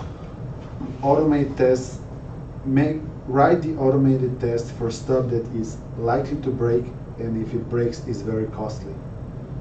You should automate that. If you have the time, should also sometimes automate stuff that is either likely to break or costly if it breaks, and ignore everything that's not likely to happen, or if it happens, it's not costly. So basically, it's a quadrant with stages. And they started off without automated tests at all. I think by the time there were 6 developers, they started writing them, making sure that stuff works, at least the basics works. And I don't think we had a major fuck up in the last two years. Not a single one, at least not because of the code. Sure, sections of the program maybe stopped working, but nothing majorly, as in no, people couldn't log or people couldn't pay or something like that. Everything was always working. But that's also part of because everything was manually tested. And we are now at a stage where we are now considering the next step of automation, which is front-end automating and also QA. There's now 2 of us. It's a different game. It's a different ball game. So we are now progressing that. We are making it more structured. We will have to, because otherwise it's just not going to work. So depending on the company stage, what would you say the evolution of the QA teams would look like? We probably agree that for early stages, QA teams do smoke tests and a bit of edge case testing. Yeah. Then we would probably have like scenarios and so on. Then the best thing would be for a QA to actually write the scenario, write what the automatic test should be for the development team. That would be a good start. It's not happening here, but that would be. What would be the next step? Would it be that just focusing on writing scenarios and outsourcing, let's say, clicking and comparing the results versus expectancies via, let's say, Amazon Mechanical Turk or whatever system?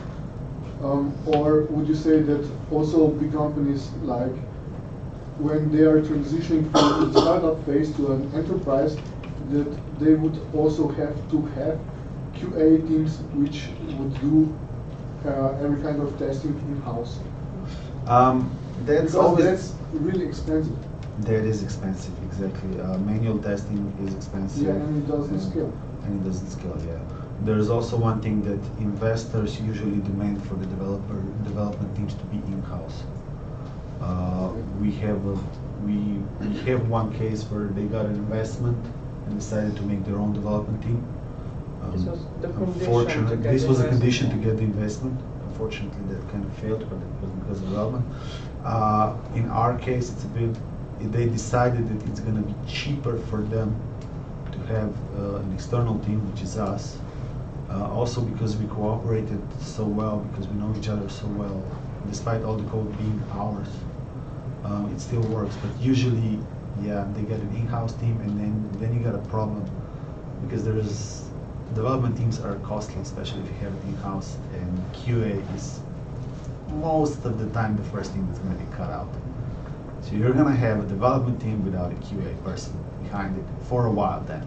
Then it kind of depends. If they have a CTO that knows that they need QA, then they're going to invest into it. And again, when you build an in-house team, you do not build it like hire 12 people right away, because then you got a massacre, because you got 12 people that do not know each other, they don't know how to work as a team, they don't know the product, you're basically building them slowly up. And that's when, in our case, they are developing their own team, but just for special needs, and they are planning to bring in a QA for internally for them. So it would be two on our side and one on their side. But it's planned for winter this year, for fourth quarter. So it is planned, I guess. But then again, QA, you have to have the mentality that you need QA.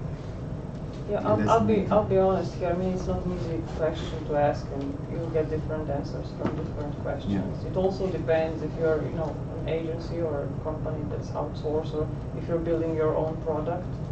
It also probably depends if you're building, something that's not so problematic. If it breaks, I don't know. Like, okay, it's problematic in Facebook. It'll be down for 2 days, but still, no one will die probably. Or in the contrary, if you're developing something for, I don't know, airplanes, if an airplane crashes, it's a No, but in that case you're regulated, so you have to. Yeah, but I'm saying, it's so depends on who you will talk. You will get different answers, and it's really hard to generalize them, because there's so many different preconditions why someone chose one option and someone else. There's so many reasons to have QA, and there's so many excuses you can find. Yeah. Yeah, but you basically, for the discussion, you mentioned measuring things. So do you think we can somehow measure when basically it would make sense for the company to afford QA teams, or to? Well, you can measure on how many errors you can afford, but even that, the work of the QA is practically impossible to measure, as in what is the benefit of somebody checking my code, because you do not know what is going to happen if I miss out on things. Maybe somebody else is going to see it. Maybe the product manager is going to see it before it goes live. So my work can be either very beneficial or a total waste of time, depending on what's going on. So measuring this, I don't think everybody knows how to measure, at least not in my experience. I would love to know if anybody has the formula. That's something that would be cool to see. There are different scenarios. So one scenario you mentioned, or you focus on, is discovering new bugs, new errors. But there is also another world where people have a lot of problems with regression. So this is a very special type of problem QA teams are dealing with. And basically there are some metrics that allow you to estimate how the velocity of your future development. And this is something you can really measure in a good way. And this is how it goes. So you can estimate your future velocity, and then when you have to scale, you of course start to add people to your group.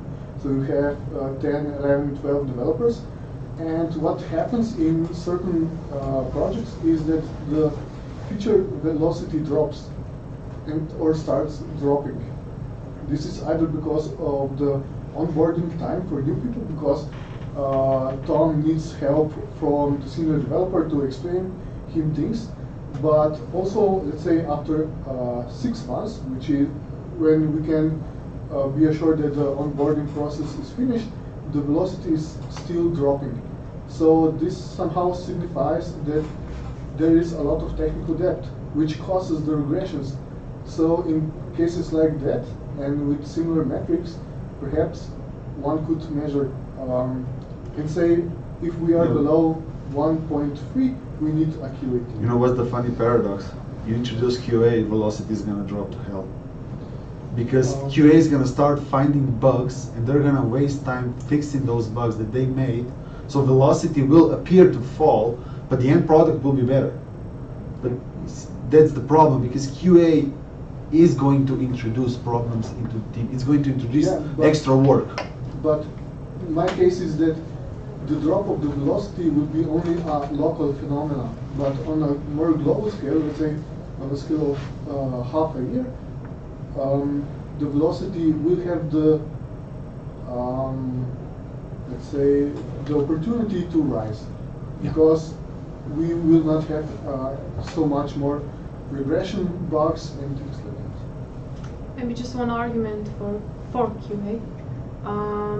Okay, maybe two. You will have a person in the company who will know the product really well, and you can use this person for something else too. Let's say documentation, which is necessary after a while, maybe, if you have such a product. One other thing is that solving bugs while they're still in testing is a lot cheaper than later in production. So quicker too. And the third, quicker too. And if you want, the third thing is your reputation. If you want to be recognizable with quality products, it is no problem if you deliver, let's say, 1 month later, but really kick-ass product.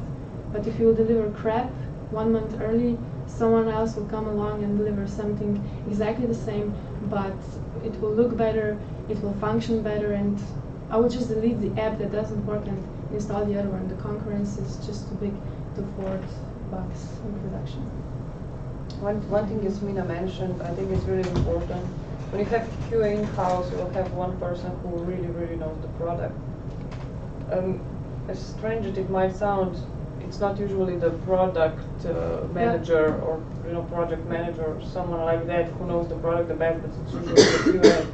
And having someone like that in the company, it's usually you can use that person also, not just documentation and stuff like that, but also for onboarding new people.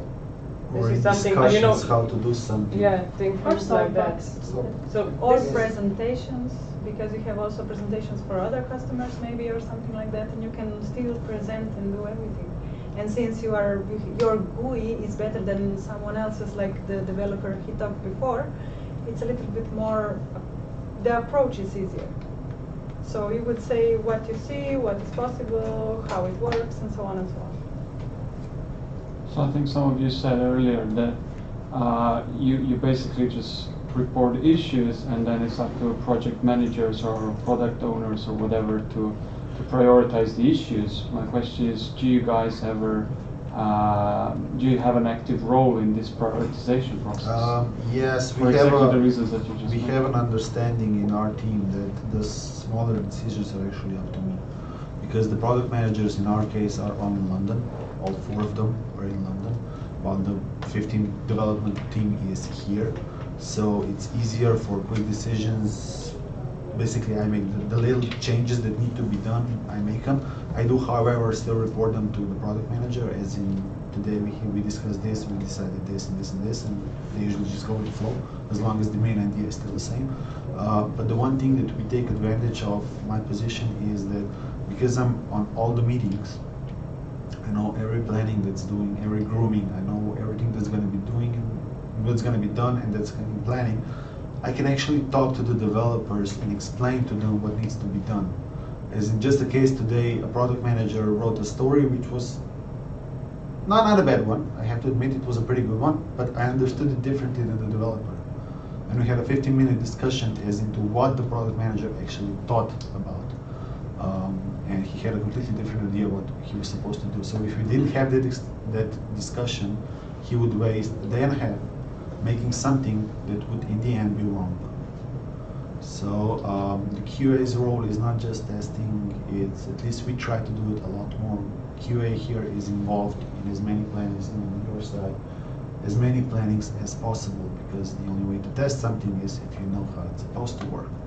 Now, developers are not included in that, so sometimes you help them out. So this is where the communication goes. This is the added bonus of somebody who knows the product.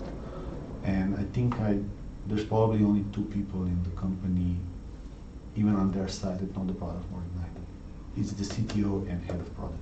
They know it everything. They know a lot better than I do. But then it's me, because I've tested everything and I know what's supposed to be going on.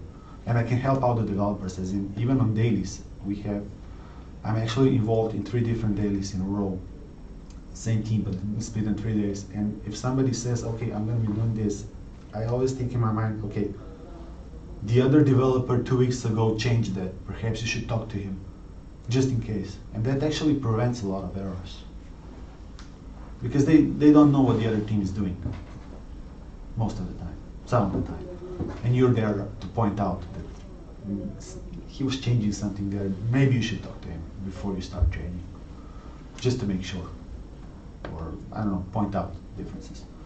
And that's also part of our role, but that's how we do QA and d.labs. We try to be involved as much as possible. We also try to talk to the product managers as much as possible, learn from them as much as possible, just to make sure that you're helping the developer as much as possible. But that's not really a standard role. So I think the question is still somehow in the air. So how do you scale? I don't know. To be honest, every project differently. I don't think we've had, big enough project. No, we got 2 really big projects, but one is the one I'm working on, which is not really scaling like you're saying it's scaling, and it's probably never going to scale in that way. The other one was never really a startup to begin with. It's a huge project, but it was never a startup to begin with. The others are all startups, so I guess the 2 of us do not have the experience to answer that question completely. We just can't answer. We can tell you what we're doing, but we can't answer how it should be done. We can look it up though.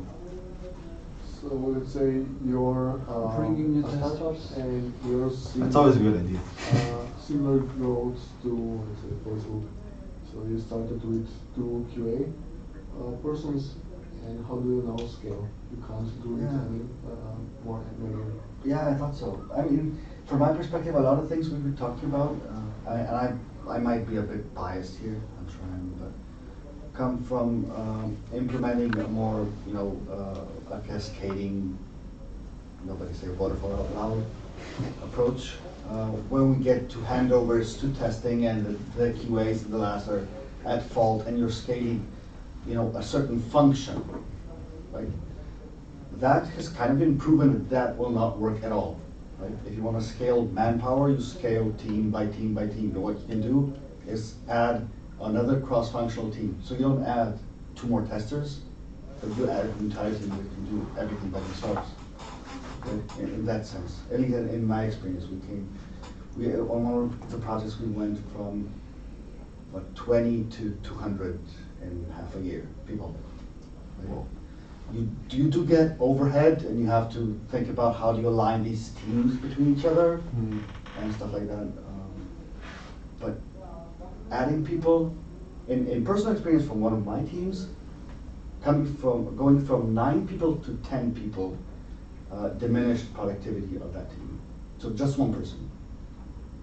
Once you're beyond 9, it's going to get worse. So I added 2 more and split the team into 2. And it was like, ooh. So what the you're trying, communication is not working. What you're trying to say is don't have one team that's working on, like one project or one feature or multiple features, but try to split those features in such a way that also like 2 separate teams can work. So one team, one feature. We're 15 something developers. like that. If you can go for cross-functional teams, then that's the point.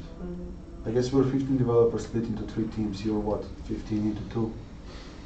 Something like that. It's changing day to day. It's changing day to day, yeah. But basically, right now like you said, split them in teams. However, QA is split among everybody at the moment for us. I know it's difficult for everybody. It's a fun job. But ideally, cross-functional teams. Yeah, cross-functional teams. Exactly. But I would still say, like as soon as you see a lot of repeatable work in the foreseeable future, making automated tests makes sense. But also if you say that you are having one project that we will resell or do different functionalities, is again a way of having someone think about which test to automate. That will probably not be the developer, will be probably one of the testers, because they will have to write what it's going to be. Or made as a, let's say, set of tests, automated tests, or if this will be automated in a different way.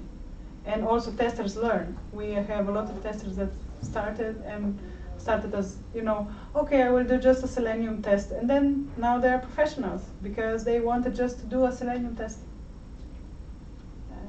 I used to want to be an automated tester. It's not that you cannot learn. Yeah, it's not that you cannot learn or anything. It's depending on what you're more focused on. If it's easier for you to learn this, or it's easier for you to learn scripting language, and you write some scripts for something instead of front-end tests or whatever.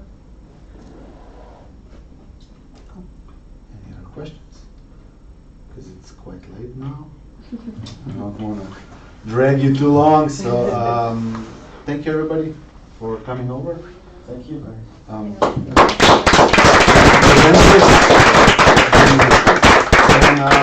we'll see you in September. Hopefully even more. Yeah, if you have some ideas about things we could discuss, or if you got any things you want to learn about, we'll take if time. If any crew wants to make a presentation on a specific topic, yes. This is just a place. Otherwise, you'll just be seeing me talk. So who do we contact then? The meetup. You can write on the boards. You can talk to me. Oh, the boards of meetup.com. The QA meetup. You can still check there. I think all contacts are there. At least mine is. Or I can give you the card. You can send me an email. Cool. I got my own card. And maybe regarding certification, if this group, keeps going on, maybe we can do something about that. I don't know what are the, conditions that someone can. We could do a presentation on what is needed, how you get in touch, where the documentation is, where the licensing is, what it actually is, or something like that. That could be a talk. Could be a good idea. Yeah, and eventually maybe make it possible to do these tests in Slovenia for a reasonable price. I don't know what's behind it, but because few people asked that, maybe. Yes, that's a good idea. So, okay. Cool. Thank you again. Thank you. Safe. this. If it's still working, hopefully.